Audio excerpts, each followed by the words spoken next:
Labą vakarą visiems.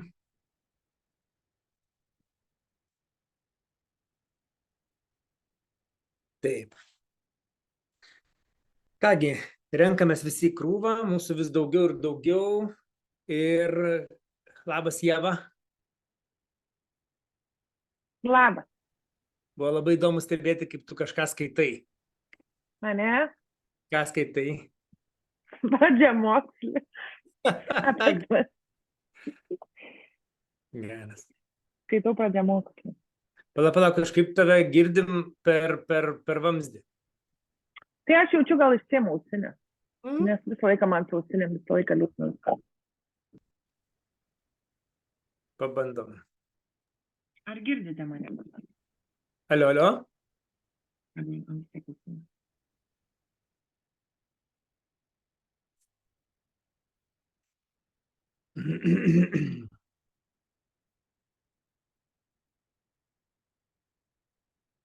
Labas visiems, labą vakarą. Mes gyvi susijungiam į meditaciją. Čia vyksta Sahadža jogos seminarai, antradienio seminaras, meditacija.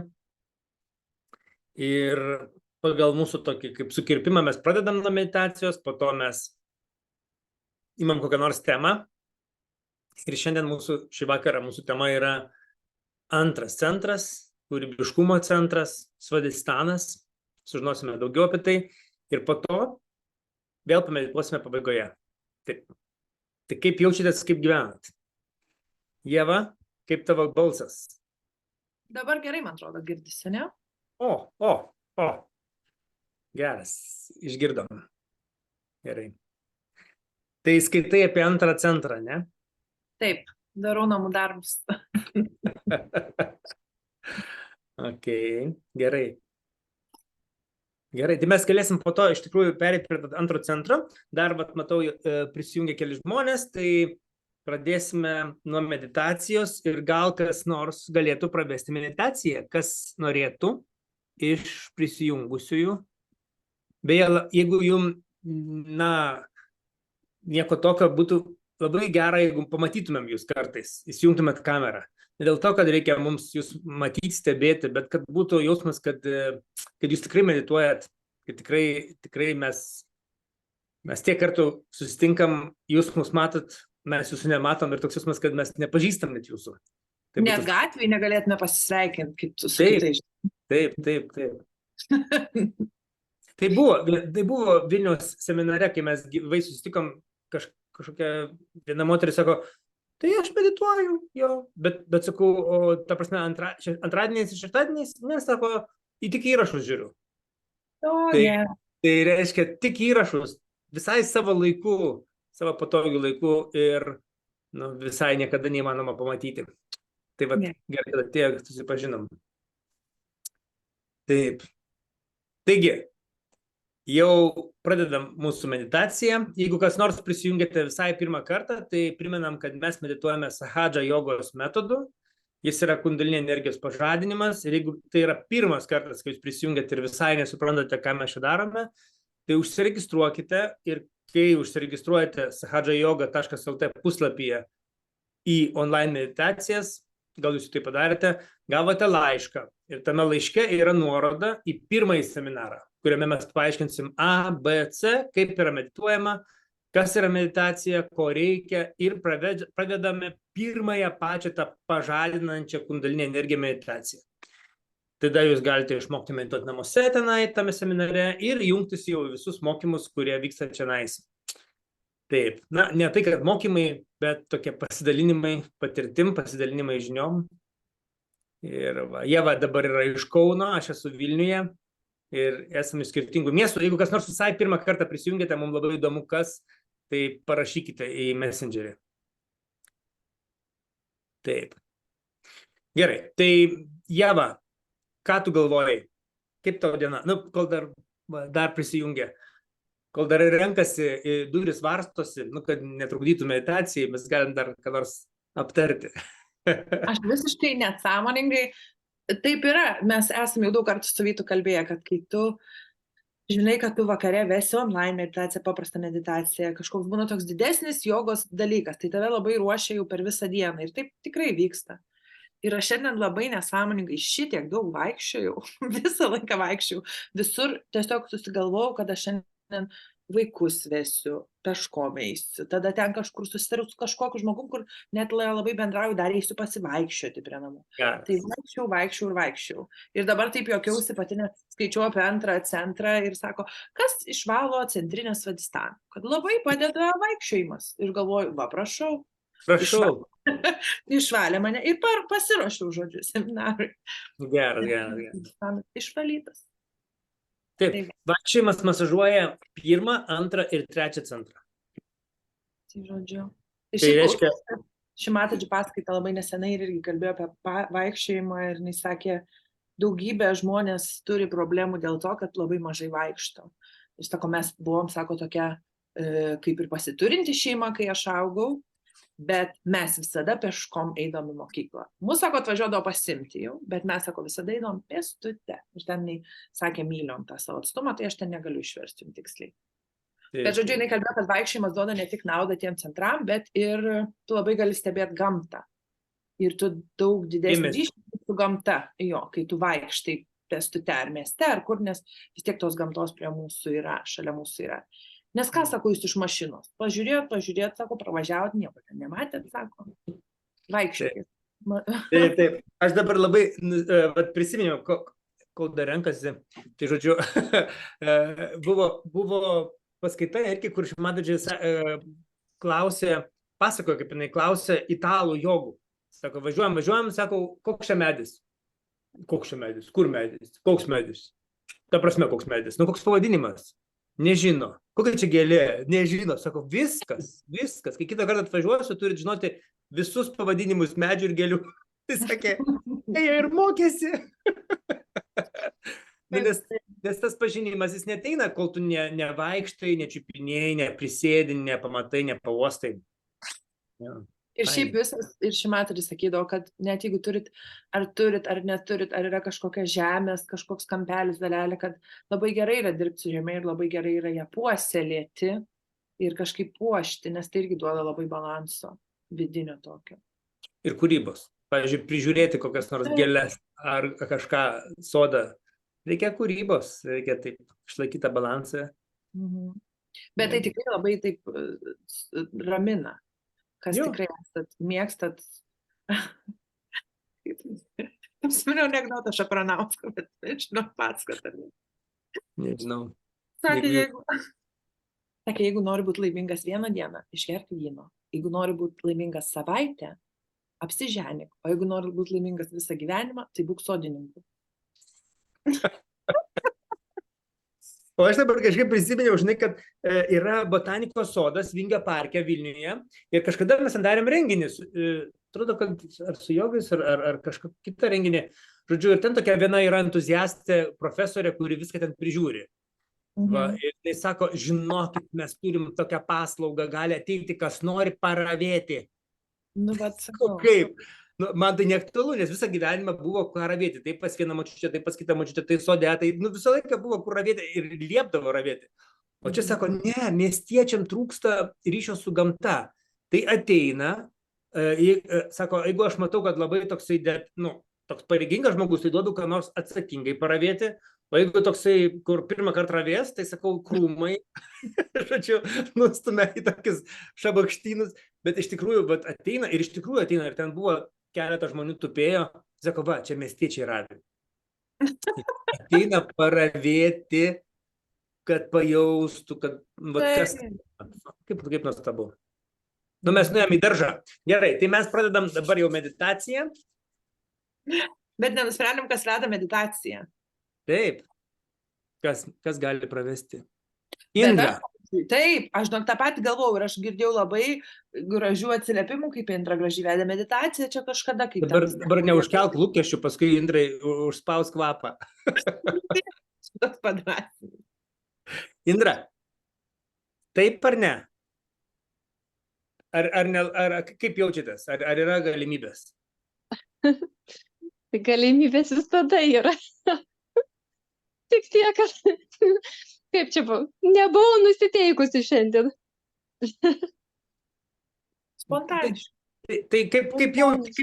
Sakyk, jeigu gali, sakyk, jeigu negali, visaip galima. Taigi be spaudimo. Nu tai galim, aišku, visada Puiku. galim. Labai. Yes, Labai. yes. Kokio čia nusteikimo? Čia viskas va taip. Tai gerai, aš to jau. Mane išgazdinot biškį. Stebinam. Aha.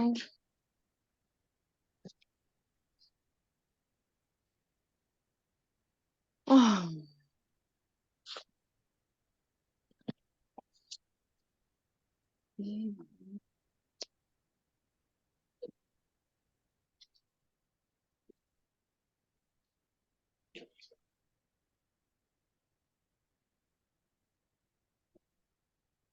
Taip, tai mes įsitaisom patogiai. Kas medituoja dar pačioje pradžioje, priminsim, kad mes naudojame išmadažį nuotrauką, tai dėl to ir rodom, kad būtų ir ekrane, gal turite ir namuose. Mes naudojame ugnį, tai būtų gerai, kad būtų kokia žvakė. Meditacijos metu būtų gerai, kad kambaryje, toje vietoje, kur medituojame, būtų geras grynas oras, kad nebūtų tokio migdymo, deguonies trūkumo. Ir įsitaisyti patogiai. Galite sėdėti ant kėdės, nuleidę kojas žemyn. Galite sėdėti ant žemės, sukryžiavę kojas. Nebūtina sėsti labai sudėtingas kokios nors ten lotoso pozas, bet tiesiog sėdėti tokiam pusiau lotose. Jeigu ant žemės sėdint yra kojos nutirpsta, tai galime pakišti pagalvėlę, paaukštinti truputėlį, tada nesustoja tas kraujotaka ir lengviau išsėdėti. Turi būti patogu. Ir kad netrukdytų mūsų nepatogumai dėmesiui, nes visas svarbiausias dalykas yra dėmesys. Tai gerai, trumpa tokia pirma meditacija, įsitaisom ir Indra veda. Naujų mes vytukai neturit mane šiandien. Ar mane girdi kas nors? Girdim puikiai, naujų neturim. Visai naujų. Gerai. Ar dabar gerai girdit? Aš per telefoną nepasiruošiu. Labai gerai girdim, Indra, puikiai. Gerai.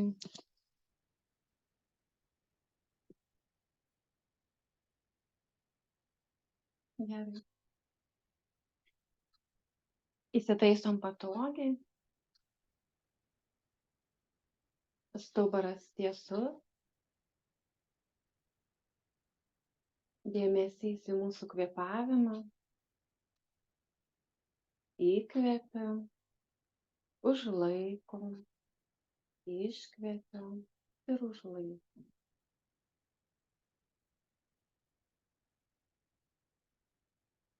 Iškvepiam, užlaikom, įkvepiam.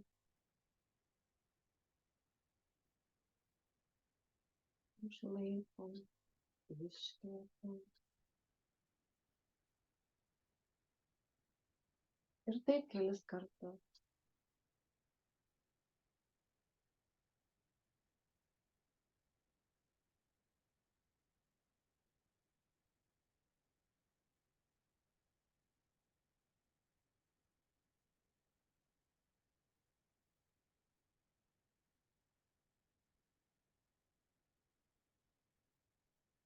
Sudedam rankas lyg maldai. Nusilenkia, paprašom. Motinėlė Šrimatė, praveskite mums meditaciją. Pasikeliam kundalini su dėmesiu. Pasidarom apsą, neskubėdami.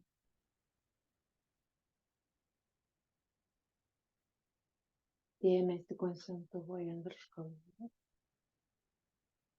Kiekvieną savo ritmą.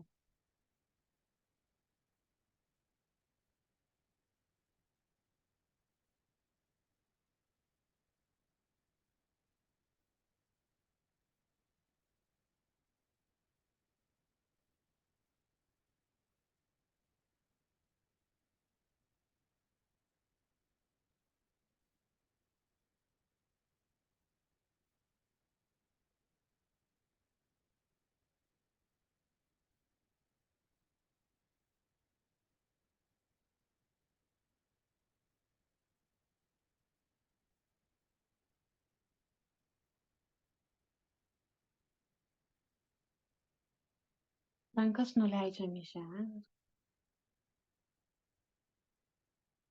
Motinėlė žemė. Dėkojam tau už viską, kad rūpiniesi mumis, kad užaugini mums maistą. Tai prašome, kad tave mindžiojame, cypiam. Labai prašom paimti visą negatyvą iš mūsų subtilios sistemos. Paimti viską, kas trukdo mūsų veiklos.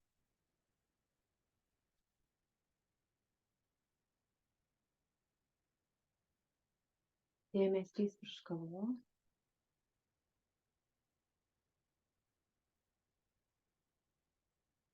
Leidžiame energijai tikėti. Galime pažiūrėti žvakę, kam labai sunku išlaikyti dėmesį.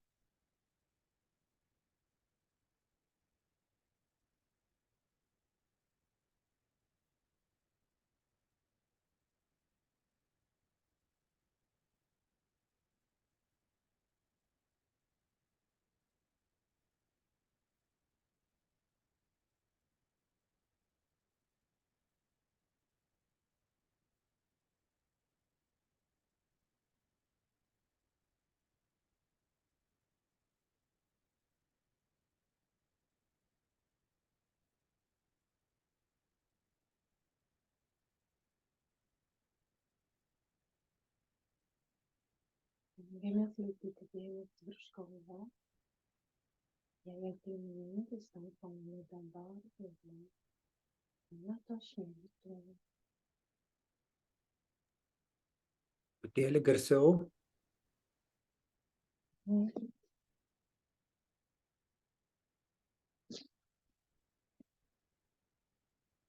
Dabar geriau girdite?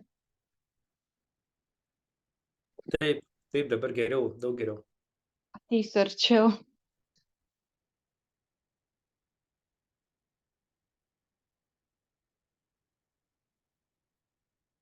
Rankas grąžinam ant kelių. Ir dabar labai su dėmesiu pabandysim ištarti garsus om. Taip lyg tai keltumėm dėmesį aukštyn ir virš galvos. Tas M jau turėtų būti virš galvos. Ir taip maždaug 3 kartus. Kvietėm orą.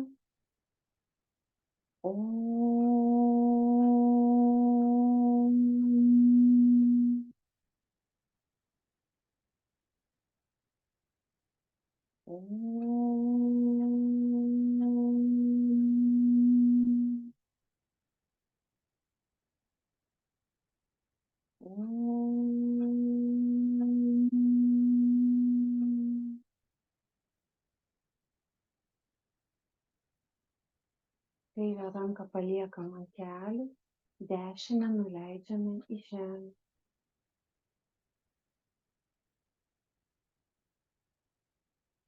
Dieviškoji motina, nuolankiai prašome, palikite mūsų kairiuosius kanalus. Panaikinkite visą negatyvą iš kairiųjų kanalų.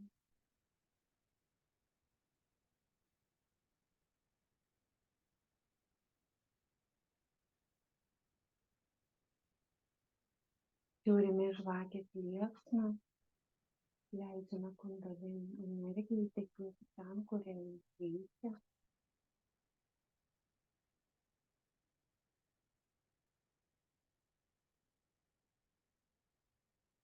Dėmesį koncentruojam virš galvos.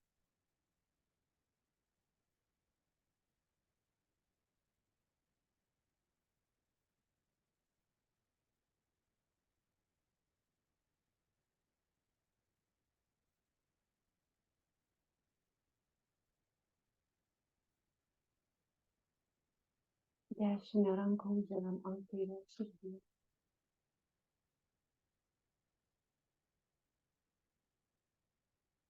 Motinėlė, nuolankiai prašome.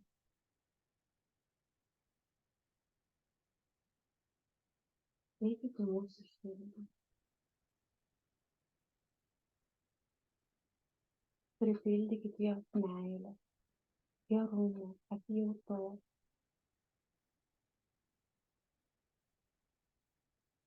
išmokytų mus visus mylėti.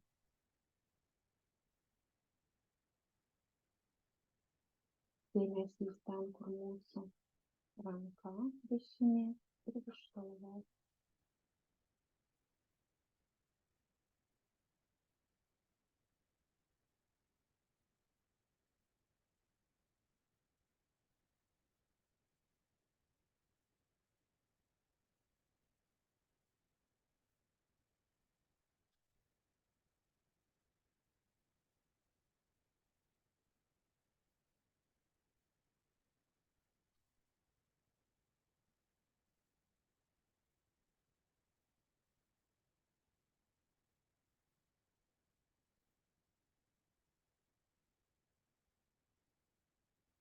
Primename sau, aš esu pati, aš tai dvasia, aš esu dvasinė būtybė, aš, ne mano mintis, ne mano jausmai, ne mano pojūčiai, ne mano kūnas, aš tai dvasia, aš esu dvasinė būtybė, aš tai dvasia.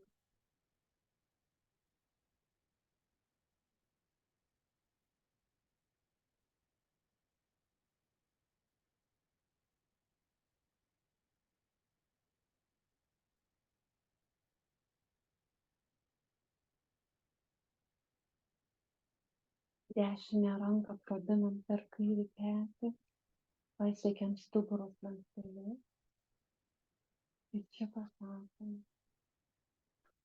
motina, aš esu nekalta, nes aš esu dvasia. Dvasia negali būti kalta. Panaikinkite visą mūsų kaltę. Aš nekalta dėl nieko. Aš nekalta. Nekalta.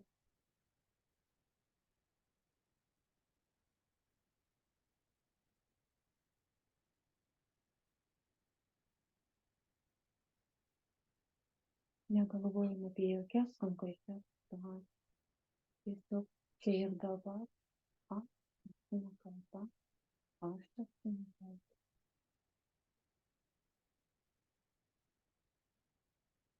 Dešinę ranką nuleidžiam ant kelių, kairė į eterį. Dieviškoji motina, nuolankiai prašome palydėti mūsų dešiniuosius kolegas. Palydėti šį kanalą nuo per didelio planavimo, nuo per didelio arba per mažo atsakomybės jausmo.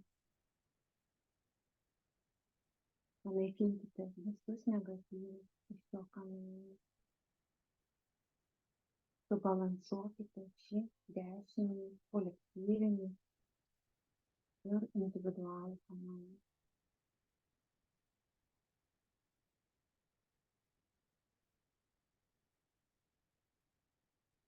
Dėmesį laikome virš galvos.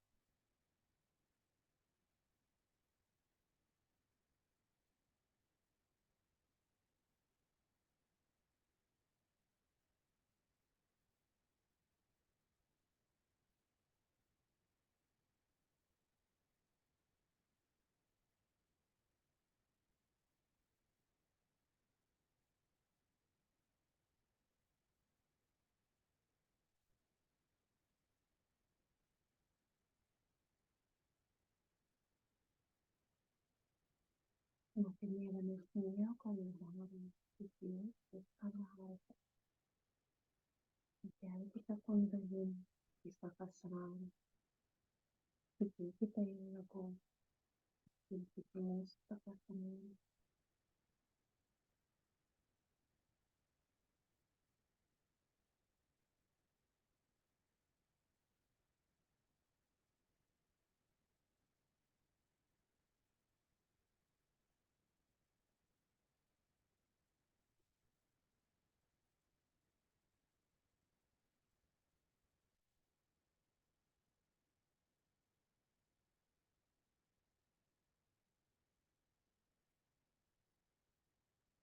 kairę ranką nuleidžiame.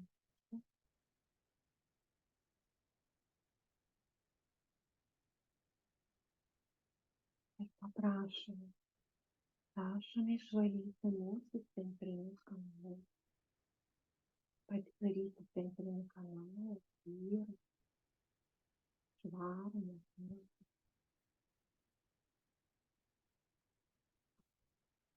Trikanėšą apvalyti mūsų centrinį kanalą.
Delną uždedam ant centrinės širdies.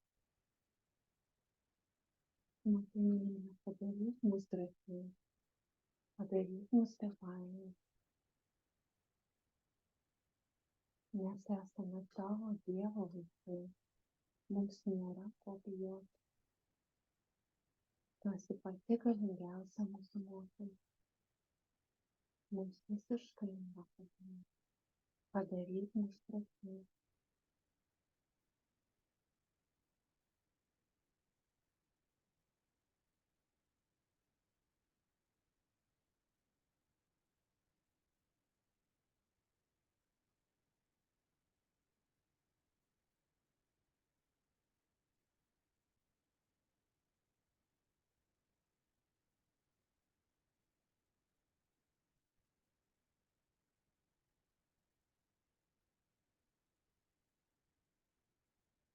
Visus pirštus sudedam į kaklo duobutę. Nuolankiai prašome apvalyti mūsų viršūnį sąstatą. Padarykite mūsų kolektyvą. Indre, pasisukit truputį į telefono pusę, mums bus daug garsiau iš karto.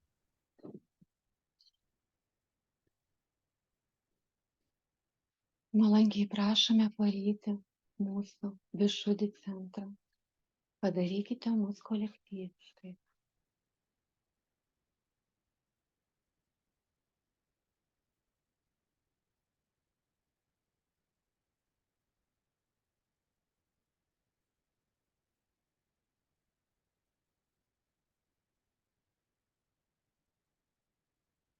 Dešinę ranką uždedam ant kaktos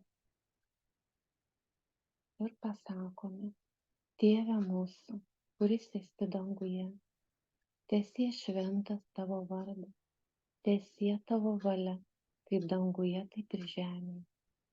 Kasdienės mūsų duonos duok mums šiandien ir atleisk mums mūsų kaltes, kaip ir mes atleidžiame savo kaltes. Neleisk mūsų gundyti, bet gelbėk mus nuo pikto. Aš esu nekaltas. Aš esu nekaltas. Aš visiems ir viską atleidžiu. Aš visiems ir viską atleidžiu. Aš atleidžiu savo. Aš atleidžiu visiems kitiems. Tada dešinę ranką uždedam ant pakaušio. Motina, nuolankiai prašom, atleiskite mums, ką padarėme, prieš evoliuciją, prieš savo dvasią. Prašome mokymai. Prašome mokymai.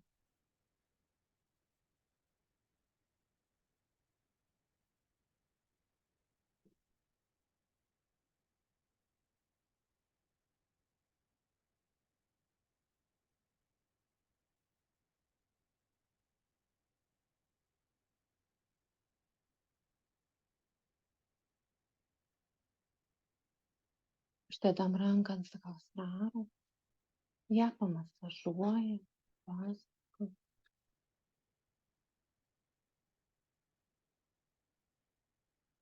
paspaudžiam.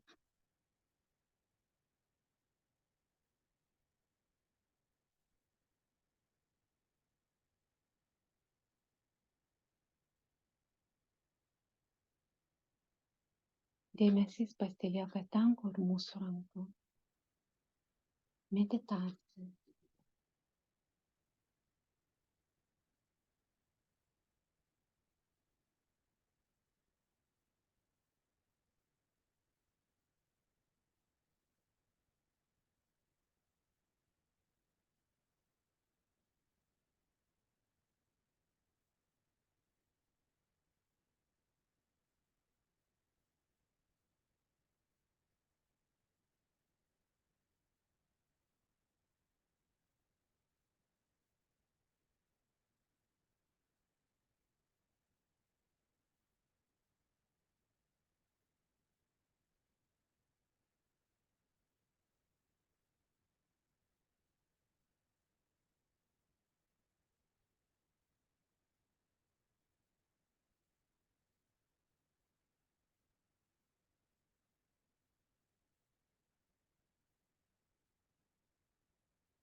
Dėmesį laikom virš galvos.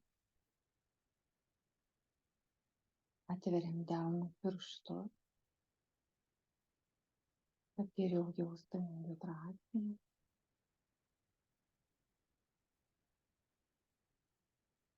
Kelias minutes pasistengiam pabūti be minčių.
Pažiūrime į žvakės mėsą.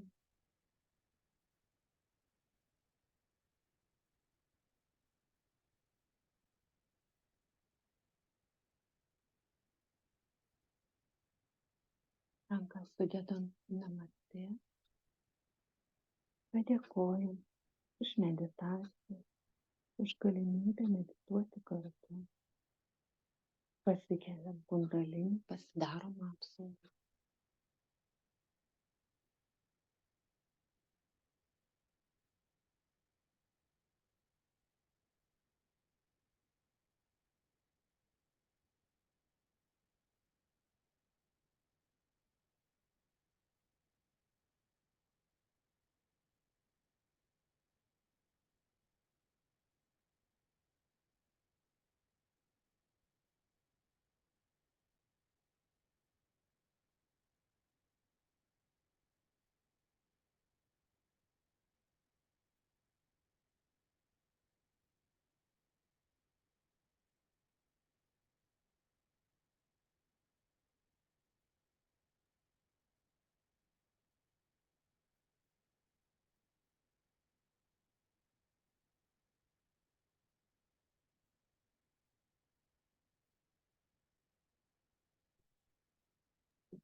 Va, prisimeditavom, taip gerai pratekėjo, dabar nebereikia nieko kalbėti jau.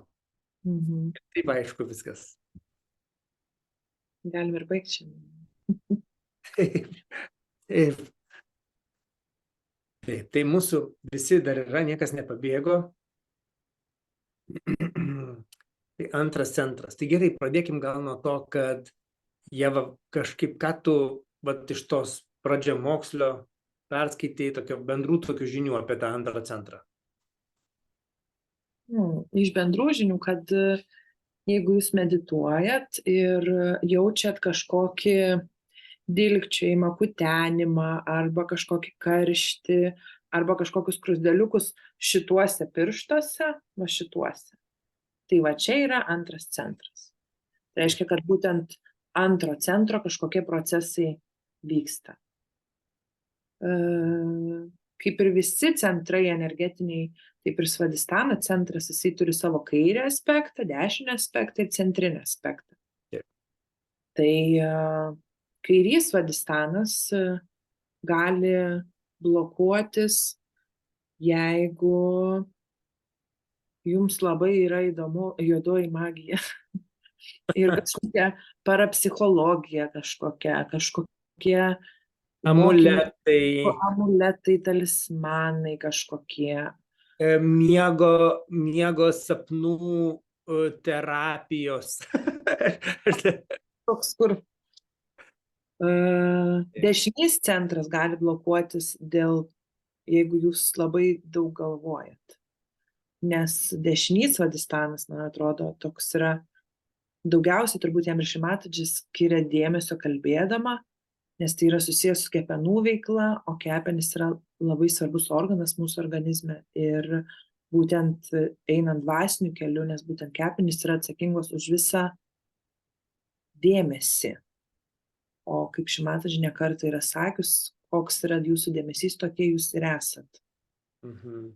Kur jūs skiriat savo dėmesį, ten jūs ir važiuojat, tas visas jūsų. Ir labai, kalbant apie dėmesį, labai nesenai skaičiau apie tokį mokslininkų atliktą projektą, tokį eksperimentas, tai buvo eksperimentas mokslinis. Irgi buvo apie dėmesį ir žmonėm buvo rodomas trumpas video apie tai, kaip 3 baltai apsirengę žmonės, 3 juodai apsirengę žmonės mėtosi kamuoliu. Ir vienai žmonių grupiai reikėjo skaičiuoti, kiek kartų permeta kamuolį vienas kitam balta grupė, kiek kartų juoda. Visi pažiūrėjo video, ten didelis tyrimas, aš galvoju, kad Harvarde, man atrodo, jeigu gerai prisimenu, ar Kolumbijoje, ar Harvarde. Ir pabaigė tą tyrimą ir visi sako 15 kartų, taip teisingai, 15 kartų teisingai. O kiek, sako, iš jūsų matė gorilą? Niekas nematė. Dabar, sako, žiūrim dar kartą. Ir tada jau visi žiūri ir ieško gorilos. Ir taip, vidury to video išeina žmogus gorilos kostiumu ir parodo visiems liuksą. Ir niekas jo nematė. Nes visas fokusas buvo į tą skaičiavimą. Skaičiavimą ir niekas nematė. Tai va, taip rodo, kaip mūsų smegenis, taip ir kūnas visas yra toks truputį ribotas. Ir kur mes savo dėmesį kreipiam, tokius rezultatus ir turim. Tai va, jeigu yra sakoma, kad ten nori, kad ten tobulėtų kažkokia tavo ten charakterio savybė arba kažko išmokti, turi skirti dėmesio. Tai va, tas dėmesys ir yra, dėl ko viskas kovoja iš tikrųjų. Ne, man atrodo, reklamos kovoja dėl mūsų dėmesio, visokios, visą stengiasi mūsų dėmesį pritraukti. Dar man atrodo, kad labai svarbus dalykas dėl antro centro yra mūsų ritmas.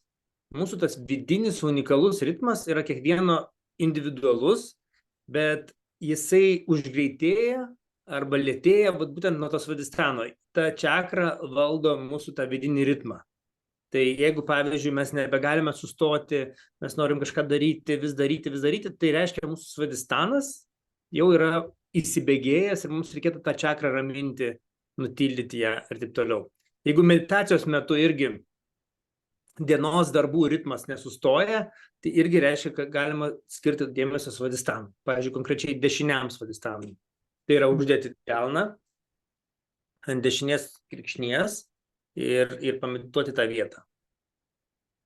Ką dar žinai apie... Aš tai dar vieną, tik tai žinau, daugiau kažkaip dar nebuvau pagalvojęs, bet prisiminiau, kad svadistanas, šita čakra atsakinga yra, kaip išgaunamas maistas yra verčiamas medžiagom, kurios maitina smegenis. Taip. Tai jeigu svadistanas užkaitęs arba užblokuotas, tai net jeigu ir labai gerą maistą mes valgom, mūsų smegenys maitinimo negauna. Taip, nes tada jis fokusuojasi kitus dalykus. O labai išsibalansavęs svadistanas, tos tokios pagrindiniai dvi ligos, ką ir Šimatiči kalbėjo, jeigu labai jis yra išbalansuotas, tai pirmas dalykas yra diabetas, o kitas dalykas yra nevaisingumas moterim, irgi labai priklauso nuo svadistano veiklos. Yes. Ir man atrodo, tu kai pradėjai kalbėti apie tai, jeigu mintis labai eina ir, žodžiu, tas dešinys svadistanas, jeigu yra labai užkaitęs, tai mes turim tikrai vieną labai gerą pagalbinę priemonę, kaip valyti tą centrą, tai ne tik delnų pagalba, bet ir ledo pagalba. Irgi galima valyti savo svadistaną, savo dešinį svadistaną. Vėsinti, fiziškai vėsinti. Vėsinti. Tiesiog, kai ta sistema yra per daug įkaitus. Tai tiesiog imant šaldytą vandens buteliuką, tiesiog laikyti jį medituojant savo irgi šitoj pusėj, kur ir kepenys. Svadistanas, taip. Taip. Ir paskui tą vandenį išpilti. Nereikia labai ilgai laikyti, galima taip kokią 5 minutės, 10, kad tas šaltis pereitų, nedėti prie pat kūno, kad nešaltų odą, bet per drabužį. Ir kai medituojam, užkišam, pavyzdžiui, jeigu būtų, aš turiu kažkokį tokį jungiklį, tai užkišam tiesiog, kad laikytųsi. Tas buteliukas gali būti plokščias buteliukas, šampūno buteliukai labai gerai, arba ten būna šaldikliams ten specialiai. Ir kai paliekam, tai ir medituojam visiškai taip pat normaliai kaip visada, tik tas šaltis po truputėlį per drabužius, per kažką, ką esam apsirengę, patenka ir fiziškai nuramina tą centrą. Taip. Kaip labai geras dalykas, dabar pagalvojau, tikrai čia buvo neseniai toksai įsibėgėjimas, kodėl aš pamiršau, tai turbūt, kad prisiminčiau dabar ir tokį gerą, labai greitai patvarko. O žinokit, jeigu užsimerkus medituoti, eina vaizdai visokie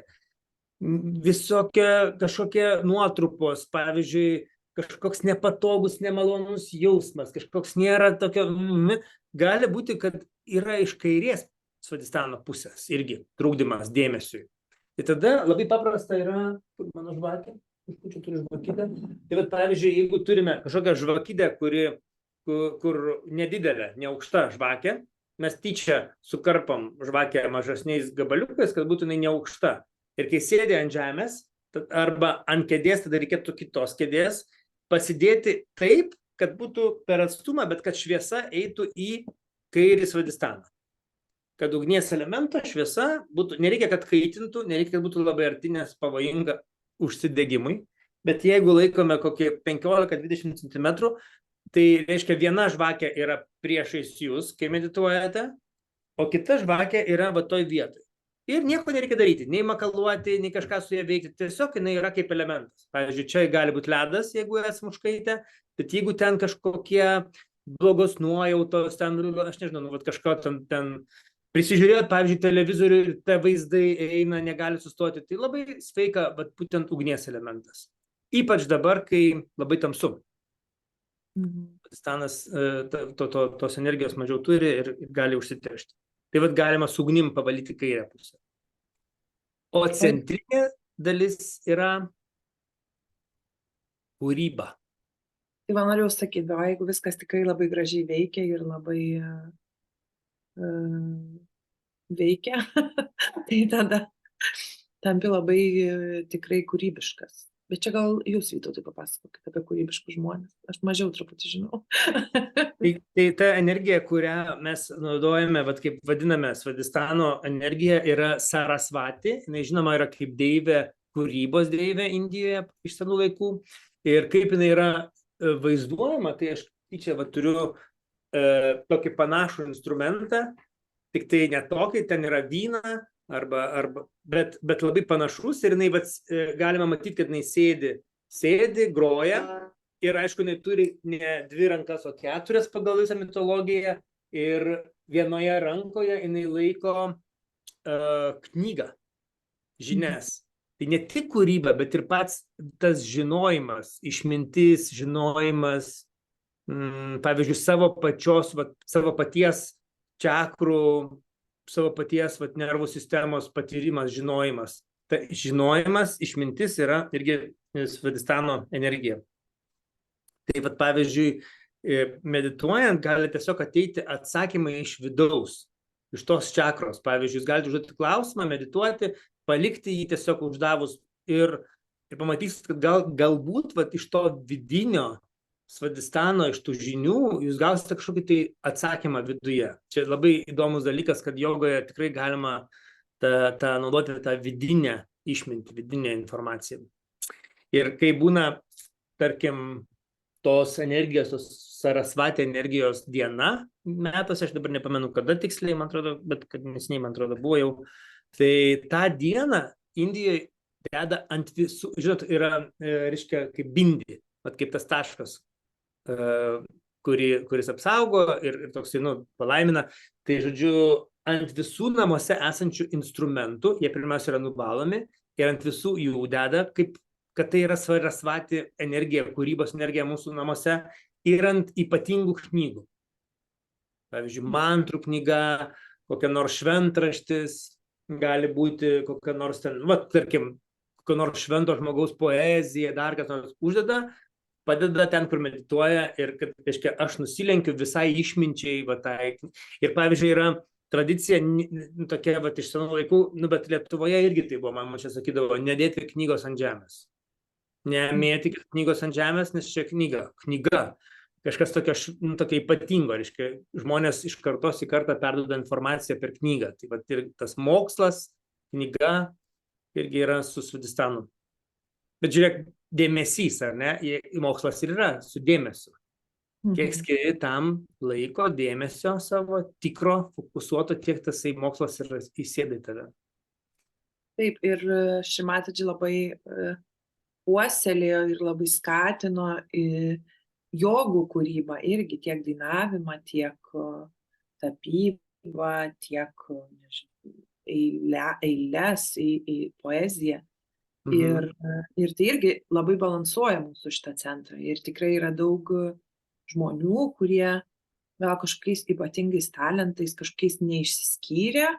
Ir tada medituodami ir būdami jogų kolektyve staiga ten prasiveržia klodai ir ten pradeda groti instrumentais, atsiveria fantastiški gražūs balsai ir panašiai. Ir jeigu, pavyzdžiui, medituojant, norisi kažkokio grožio, dar kažko, tai reikia sau leisti nueiti ir patirti. Pavyzdžiui, ar į kokią parodą, ar į kokį nors koncertą, ar į gamtą išeiti ir pasigrožėti, nes tas svadhisthano čakra yra susijusi ir su estetika. O estetika, kaip sakai? Taip, norėjau sakyti. Taip, nes ta estetika, jinai visa, iš tikrųjų, kiek man teko studijuoti ten meno istoriją, tai visi buvo inspiruoti gamtos. Eidavo į gamtą, žiūrėdavo, pavyzdžiui, ten netgi kolonos, netgi ten visokie dekorai visais laikais buvo iš gamtos. Tai jeigu žiūrėti tą gamtą kaip į to paties kūrėjo, visumos to kūrėjo meną, tai galima išeiti į gamtą ir pažiūrėti tą meno kūrinį, kuris yra gamta aplinkus. Tai irgi labai gerai svadhisthana. Aš manau, ir labai nuramintų dėmesį, jeigu esam pavargę dar kaip nors. Dar jeigu apie meną kalbėti ir apie kūrybiškumą, tai tarkim, galime pabandyti kurti eiles, nes išreikšti savo jausmus eilėmis yra toksai, ypatingas dalykas, kuris dabar visai, aš nežinau, kaip jums skamba dabar, bet kurti eiles, tai taip atrodo, gal mano aplinkoje dabar labai toli visą tai, bet iš tikro, jeigu pabandai kažkokį jausmą, sukaupti dėmesį į jausmą ir jį išreikšti, užkoduoti tais žodžiais. Galima bandyti ir visiškai ramiai niekam nerodyti, tiesiog savo bandyti išsakyti. Ir nors ir gal ir nesigaus iš pirmo karto, iš antro karto, bet kažkas pradės toj čakroj gal judėti, gal ta energija pradės save reikšti, gal net nežinom, kad galim kažką sudėlioti. Tai čia bus namų darbas. Sukurti eilėraštį, arba posmelį, arba kažką apie kokį nors jausmą, kurį patiriat medituojant, arba po meditacijos, arba prieš meditaciją. Ir gali būti, kad tikrai sukūrėt, kad nenusirašėte, tai būtinai turi būti žodis, pavyzdžiui, tyla. Tyla. Būtinai. Vat kaip būna vaikams mokykloje užduoda. Sukurkite eilėraštį, bet turi būti žodis tyla. Bet tada ir pažiūrėsim, ar sukursim ar ne. Va. Bet iš tikrųjų, kas labai dirba tokį protinį darbą, ar ne, tokį, kur labai tikrai įkaista ta galva, tai tikrai turbūt esat pajutę, kad bet kas, net man, pavyzdžiui, net spalvinimas su vaikais, kas atrodo toks nėra labai kūrybiškas, bet vis tiek visai kitos smegenų dalis pasijungia darbui. Tai net spalvinimas, tu jau jauti, kaip tave truputį jau atitraukia nuo tos tokios įtampos, nuo to tokio streso ir minčių. Tai bet kokia kūrybinė veikla tikrai taip labai balansuoja, jeigu labai tenka dirbti tokį įtemptą kažkokį planuojantį darbą. Ir irgi gali būti tokie namų darbai iki kito karto, iki kito antradienio. Susirasti autorių, kurie turėjo jungti realizaciją. Pavyzdžiui, galime pasakyti, kad kompozitoriai, tarkim, galima paklausyti Mozarto, pamedituoti, galima įsijungti Bachą, pamedituoti ir galima Čiurlionį įsijungti muziką. Ir jūs galite stebėti, ar jūsų subtili sistema reaguoja į tą muziką. Arba kaip keičiasi pojūčiai. Kad reaguos, tai tikriausiai reaguos būsena, instrumentai, visa kita. Bet, pavyzdžiui, medituoju, be minčių, paklausau kelias minutės, įsijungiu kitą autorių. Paklausau ir pastebėkite, ar jūsų būsena keičiasi. Ar rezonuoja, ar migdo, ar čakrose galite jausti ant rankų ir taip toliau. Labai, labai faina paeksperimentuoti. Tai iš kompozitorių, tarkim, labai paprasta surasti Čiurlionį, tiesiog įvedus į YouTube Čiurlionis. Ir paklausykit, pavyzdžiui, po meditacijos Čiurlionio. Paklausykit, kaip ten miške, jūra ar ką nors, nesvarbu. Paskui Mozarto ką nors, nes visai kitam kanalui. Ir Bachas visai kitam kanalui. Tai pabandykite paeksperimentuoti.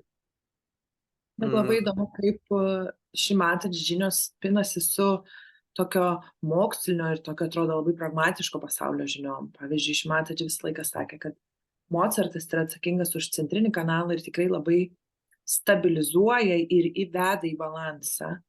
Ir mokslininkai visi sutinka ir skatina, ypač laukiantis arba turint mažų vaikų, klausytis būtent Mozarto klasikinės muzikos.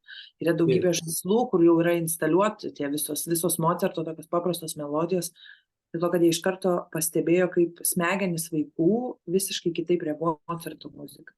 Ir kas turit mažų vaikų arba anūkų ar savo vaikų, irgi kai žaidžia vaikai, pabandykit imti Mozartą ir pamatysit, koks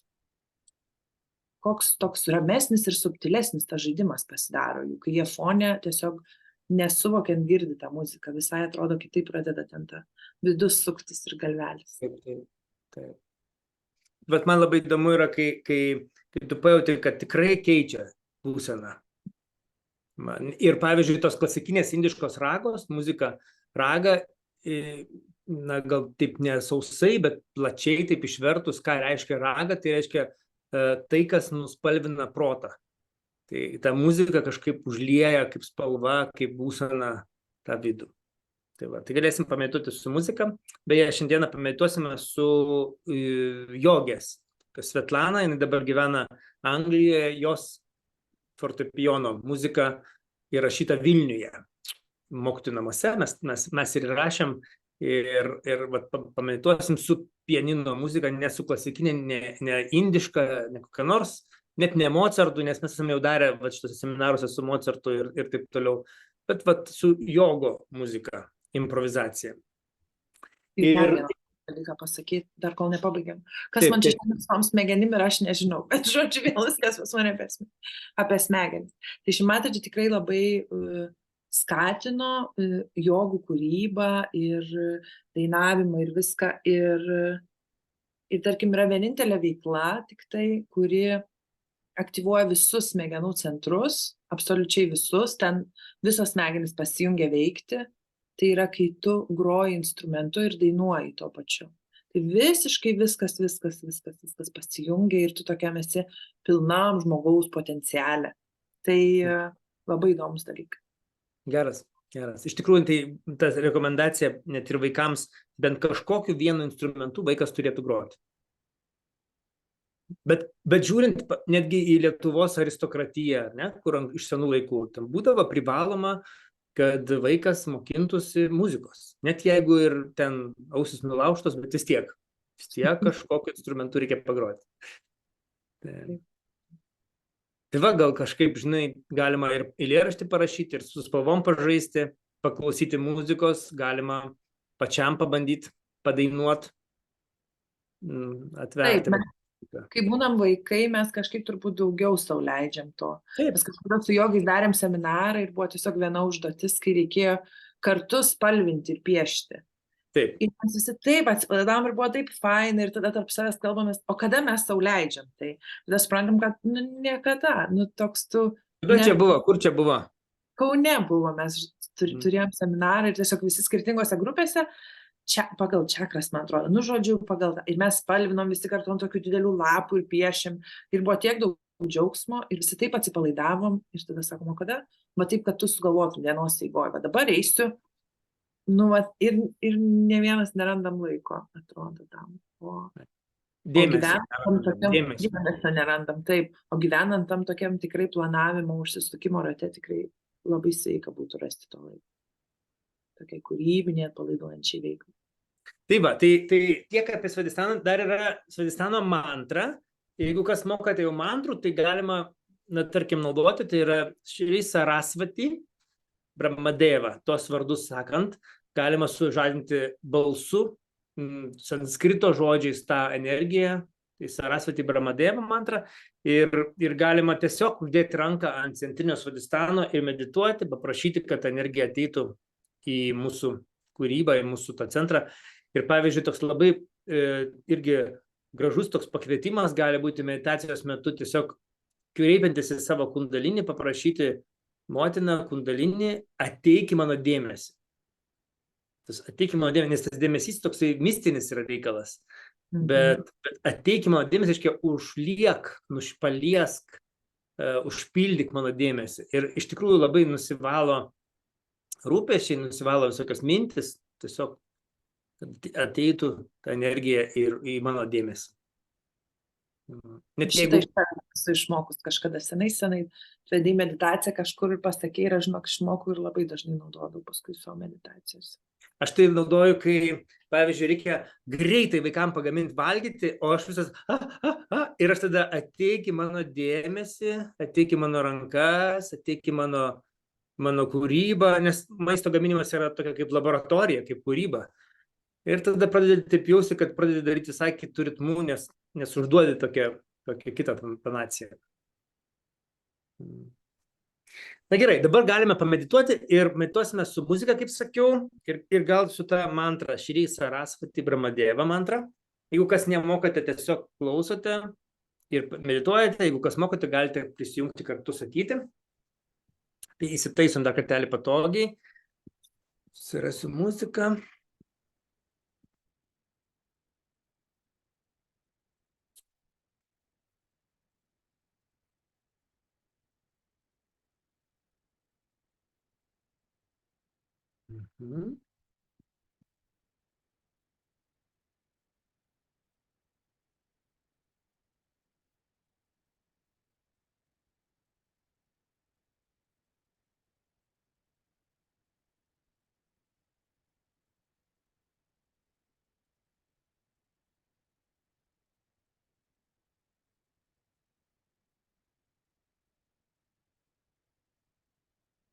Dabar visas tas dėmesys, mūsų kalbėjimas, tegul nutyla truputėlį, atsisėskim, atverskim delnus.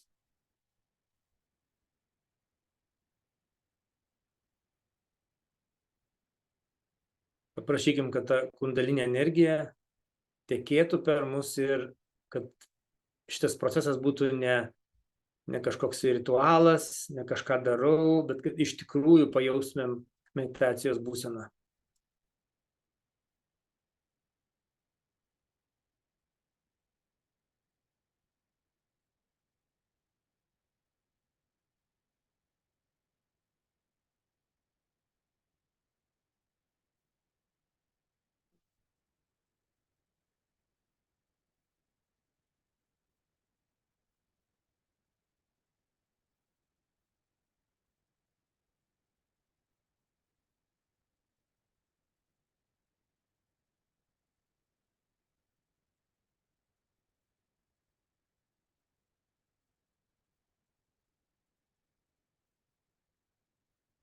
Kairys delnas atverstas, dešinį delną uždedame į apatinę pilvo dalį.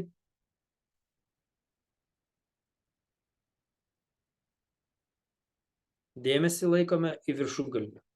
Be įtampos, be spaudimo, tiesiog natūraliai, švelniai dėmesys į patį aukščiausią galvos tašką. Į jungties centrą. Nereikia nieko įsivaizduoti, nereikia nieko daryti. Tas vidinis ritmas tegul nusiramina.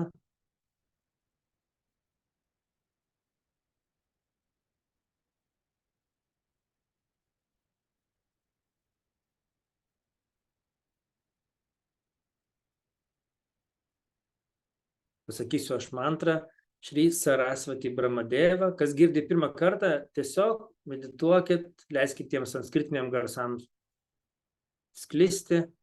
Kas mokat, galite pasakyti, kiek išeina. Om Tvameva Sakshat Shri Sarasvati Brahmadeva Sakshat Shri Adi Shakti Mataji Shri Nirmala Devyai Namo Namaha.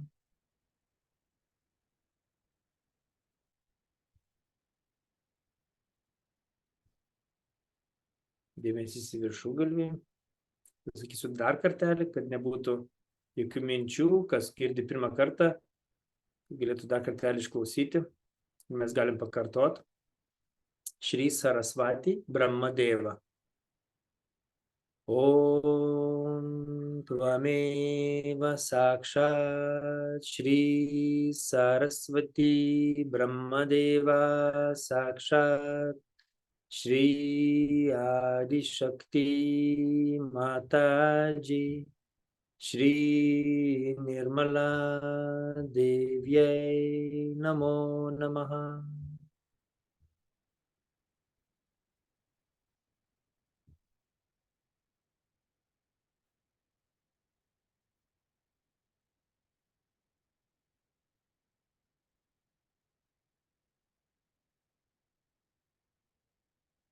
Per dešinį delną atverstą, padedame ant kelių, kairį delną uždedame ant dešiniojo svadhisthano. Į patį kampą, kur susilenkia pilvas prasideda ir koja. Dešiniai pusiai, kairys delnas. Dėmesį viršugalvį. Ir paprašykim, kad dieviška energija užlietų, ateitų į mūsų dėmesį.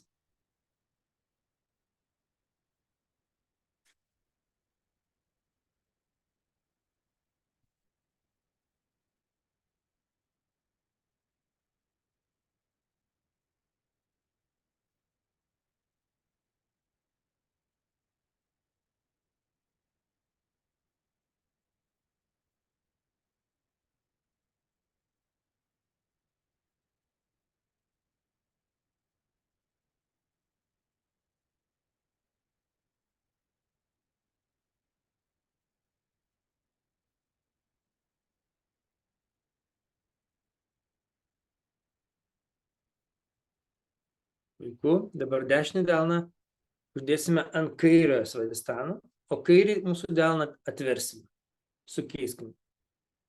Dėmesys į kairėje svadistano pusę, kirkšnį. Ir perkeliam dėmesį iš tos vietos, kur ranka, į patį viršugalvį. Leidžiam tekėti vibracijom, nieko nereikia stengtis.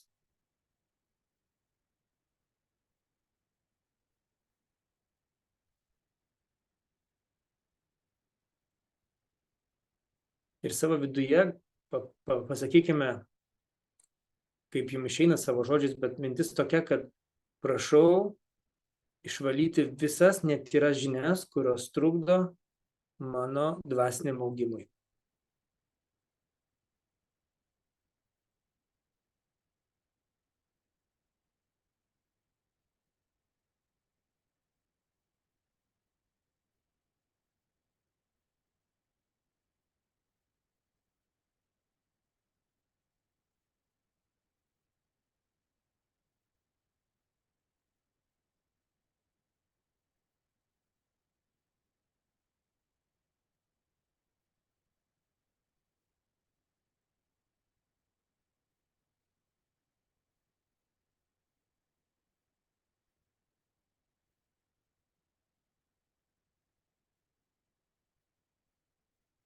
Abu delnus padėkim ant kelių, truputį patempkim save į viršų, kad nesusmuktumėm, nesudriptumėm, kad atsirastų budrumas.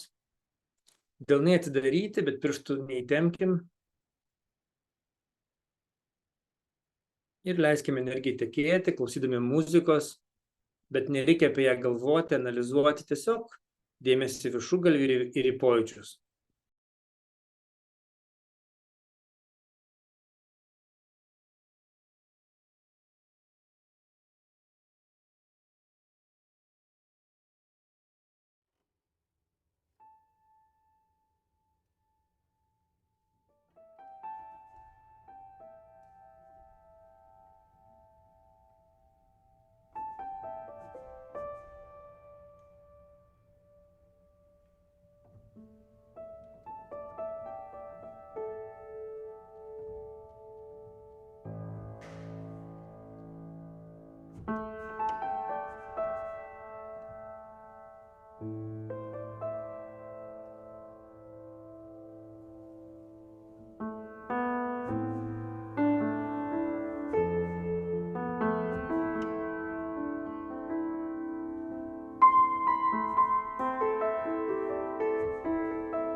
Tęskime meditaciją tyloj, nieko nereikia keisti.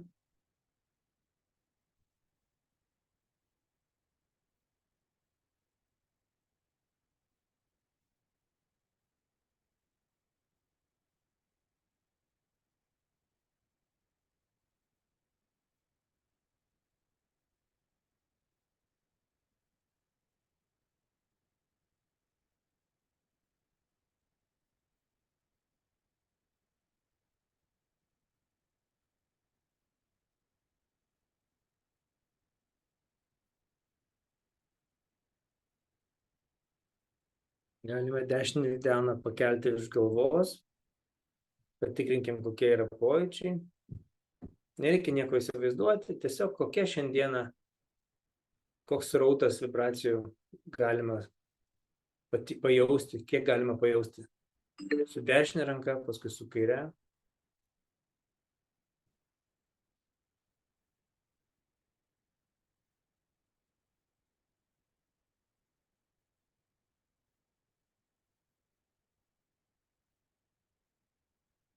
Sukeiskim.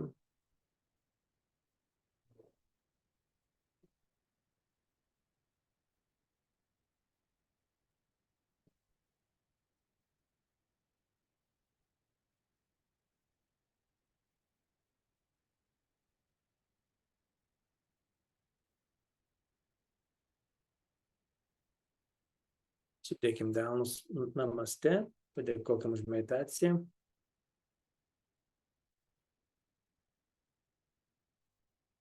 Pasikelkim kartu vėl kundalinį, užfiksuodami virš galvos tą jungtį ryšį.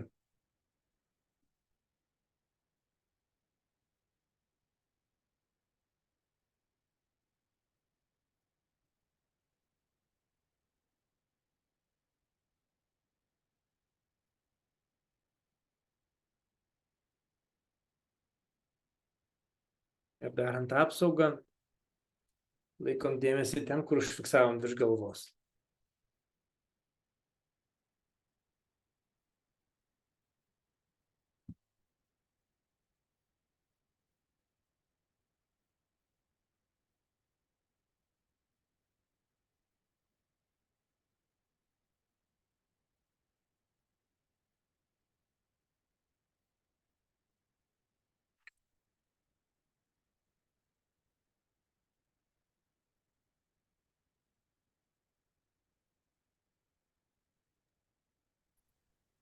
Kaip muzika? Skambėjo? Labai. Man labai įdomu, žinai, man gerai girdisi, ar per Zoomą, ar nedingsta kokybė. Ne, labai aiškiai, labai gražiai skambėjo. Atrodo, lyg tam pačiam kambarį būtum, žinai. Okay, good. Net kėdė girdisi, kaip patraška. Jo, nes tas fortepijonas, tas didelis toks rojalis, jisai turėjo traškantį pedalą. Ten pedalas, sakau, kėdė. Taip, ir kai spaudžia pedalą, kartais patraška. Ir kai mes įrašinėjom, jau buvo aišku, kad traškės, kad girdisi, bet galvojom, toks instrumentas, toks originalas, toksai trakšt kartais toksai. Taip. Tai jeigu kas nors norėtų paklausyti tos muzikos, tai jinai yra YouTube, jinai neseniai yra įkelta ir aš to surasiu ir įmesiu į Messengerį, kur galite rasti, nes tikrai labai gerai klausosi, tarkim, ką nors dirbant namuose, ten, nežinau, kažką veikiant, kuriant.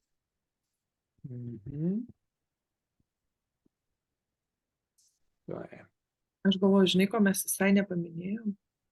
Ko? kad iš dešinio svadistano pradeda formuotis ego nuo dešinio svadistano. O geras. Ir kažkaip galvoju, kad turbūt labai daug įtampos ir labai daug tokio net darbinės įtampos. Ir labai daug tokio, kaip ir Vytas sakė, to tokio vidinio galvojimo, tokio vidinio ūžesio. Ir visokių minčių labai daug kyla dėl to, kad mes kažkaip turbūt susitapatinam su ta iliuzija, kad mes viską darom ir norim viską sukontroliuoti. Ir norim viską sutvarkyti, į lentyną sudėti ir jau žodžiu. Mūsų priklauso. Nuo mūsų viskas čia priklauso. Jeigu ne aš, tai jau niekas viskas čia. Tai ir Šimatadži yra sakius, kad tas bandyti įtvirtinti savį tą suvokimą, kad yra ta didesnė jėga, yra tas didesnis paveikslas, yra ta dieviškoji energija, kuri tvarko visas tas situacijas ir mūsų gyvenimus iš dalies ir kažkaip nusimti nuo savęs tą atsakomybę. Ir tai irgi labai padeda tam antram centrui susibalansuoti. Nu, nežinau, kaip dabar šiandien, kai vedžiau, man pačiam kartais taip norisi, kai atsisėdu, priminti, mes nieko nedarom, nieko nereikia daryti, tas nieko nedarau, meditacijos metu irgi labai gerai nuima visą tą, kad tu kažką turi čia dabar išmedituoti. Nieko nedar, leisk tą energiją daryti. Tai iš tikrųjų, irgi tas, aš nieko nedarau. Ir čia tokia ne mistika, čia toks paprastas dalykas, kurį tiesiog reikia suvokti, nes mes kiekvienas turbūt žino milijoną istorijų, kaip per kažkokį atsitiktinumą, kažkokia įvyko didelė nelaimė, arba kai tik neįvyko, arba kažkas labai atsitiko ir per tokį kažkokį smulkmeną žaidimą akimirką viskas gali pasikeisti į gerą arba į blogą. Taip. Ir yra tos jėgos aukštesnis už mūsų ego, kurios tvarko viską ir mes tik bandydami sukontroliuoti viską kažkaip tik tai įtampą. Sukeliam įtampą tokią savo. Taip. Kuriam įtampą ir tik tai bloginam sveikatą, fizinę, psichologinę. Tai apibendrinant tai, ką dabar pasakėjai, Sahadža jogos meditacija, bemintė būsena yra geriausia, ką galima padaryti savo tam dėmesiui, savo svadistanui. Jis tiesiog negali joti ant mūsų. Jis turi nusiraminti tas visas ritmas ir mes tada galim pajausti tą gerąją, tą nuostabiąją pusę to svadistano. Taip. Pajausti tą flow tokį, tą visą jungtį ir tą visą tokį tekėjimą energijos ir gyvenimo. Ką jūs ten turite? Žodžiu, buvo taip. Šiandien irgi aš galvoju, kūryba, kaip fainai. Ir aš pasižiūrėjau lentynoje šalia savo kompiuterio, tenai daug yra knygučių visokių ir žiūriu Tagorę. Dar litais pirkta, 20 litų kainavo. Ir aš taip galvoju, tiksliai, kodėl aš taip seniai neskaičiau. Ir taip man patinka irgi, kai Tagorė buvo realizuotas, autorius turėjo kundalinį pakelimą ir aš taip ir sustojau. Ir atsiverčiau. Ir galvoju, ką, bet atsiverčiau, tą reikės šį vakarą paskaityti. Tai aš dabar skaitysiu, kaip suprantate. Skaitovas dabar būsiu. Žodžiu, kūdikio kelias. Jei kūdikis tik panorėtų, jis galėtų pakilti į dangų šią akimirką. Ne veltui jis nepalieka mūsų. Jis mėgsta prisiglausti prie motinos krūtinės galvą ir nenori niekad jos išleisti iš akių. Daug visokiausių išmintingų žodžių veblena kūdikis, nors retas, kas pasaulyje jų reikšmę tesupranta. Ne veltui jis nenori niekada kalbėti. Vienintelio dalyko nori kūdikis išmokti motinos žodžius iš josios lūpų. Štai kodėl jisai atrodo toks nekaltas.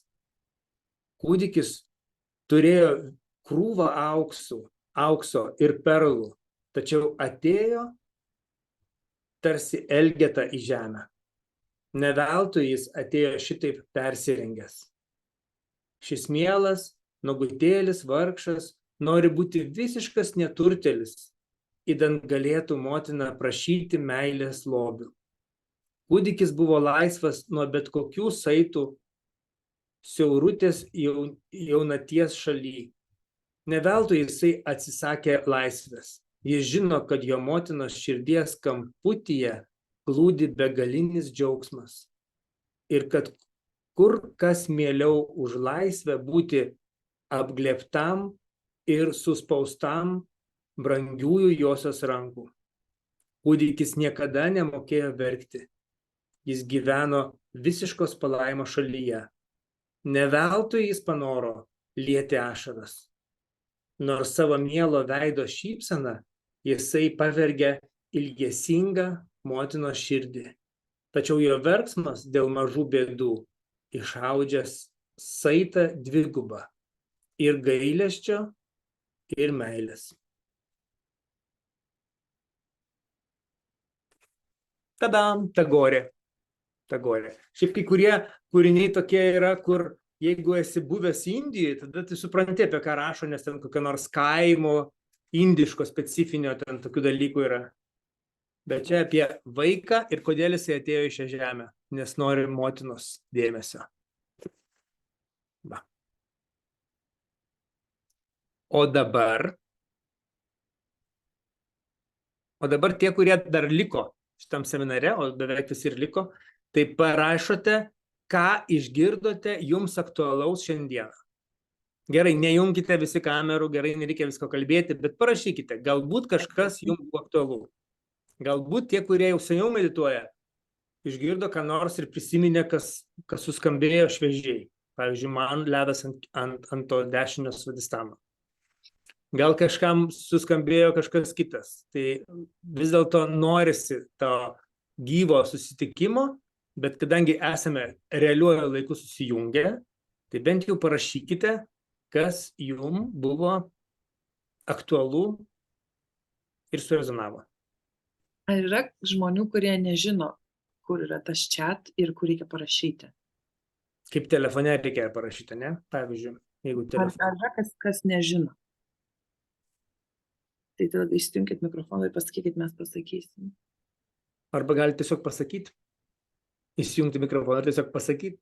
Taip, man buvo taip juokinga Tagorės paskutinės tos eilutės, kur buvo ir jo verksmas dėl nieko išaudžia dvigubą ryšį ar jausmą ar ką.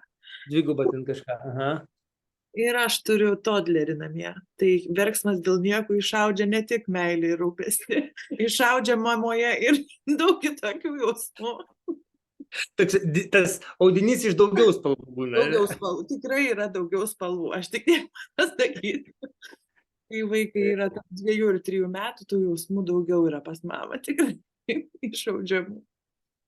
Bet kai kūdikį, jeigu prisimeni kūdikį, visai lėliuką, tai kai jis verkia, net nuostabu žiūrėti, kaip jis verkia. Aš atsimenu, kai pirmas vaikas verkia, tai mes sukišę nosis ilgai žiūrėjom, kaip tai vyksta. Labai liūdna, ypač kai pirmas verkės verkia. Ne, bet liūdna, bet man tas, pavyzdžiui, verkimas buvo net gražus. Jis toksai buvo visai nepiktas, toksai toksai kažkoks. Čia gal tėčiam, žinai, kur ta tėčiam. 2% dalyvauja visame, kame, žinai. Tai laukiam žinučių, kol kas dar niekas neparašė, dar gal rašo, tikimės, kad rašo, bet tie, kas esate prisijungę, parašykit, kad būtų mums kažkoks tai jausmas. Va, Liucija rašo, kad labai labai ačiū, meditacinė muzika pažadino po įtemptos dienos darbų. Tik gaila, kad neleidžia man įsijungti kameros. Tai nieko tokio. Bet aš įdėjau vieną žinutę į viršų, tai yra tas kanalas, kuriame yra tos muzikos, jeigu kam nors suskambės. Šiaip labai nežinoma, tokia, nei ten populiari, nei ten žymi kažkokia muzikantė, bet jinai yra muzikantė ir kuria tokias improvizacijas pianino muzika. Nirvichara, tas kanalas vadinasi Nirvichara, man atrodo. Tai va. Ačiū, Liucijai, kas nors dar, kas dar ką parašys? Parašys. Kad aš ne viską kontroliuoju ir be manęs pasaulis nesugrius. Muzikas suskambėjo, Loretai? Man irgi šiaip. Jeigu tau ledas, tai man muzika, aš kažkaip šis prisimenu, kad ledas. muzikos įsijungti medituojant.